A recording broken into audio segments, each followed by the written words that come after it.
with this shower, the customer chose a straight herringbone pattern. Um, so how I decided to go with my layout was I basically centered my layout on this back wall here, because this is kind of the focal point, I would say, of the shower, at least when you walk in, with there being a bench right here. But yeah, I centered my layout on this back wall here. I ended up having a full tile on both sides, which is always really nice when you can do that. And then my plan is, as far as these next two walls, is I'm gonna start with a full tile in the corner, and kind of work my way out.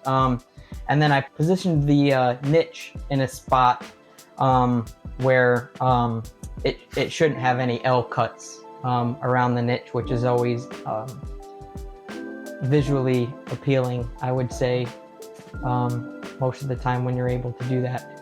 So, but yeah, my plan is to do the walls first, and then this floor is getting pebbles.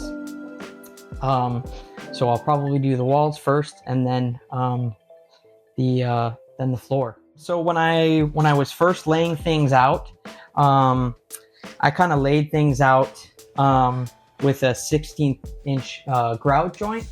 But kind of once I got tile actually up on the wall, I kind of realized that with this full tile here, if I space these 5 tiles out with the 16th inch grout joint, it ended up being a little bit wider than the full tile running horizontally.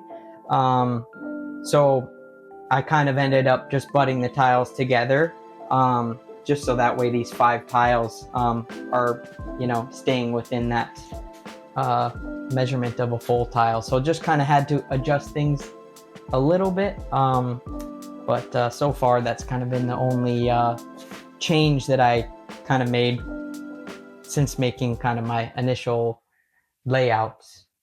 So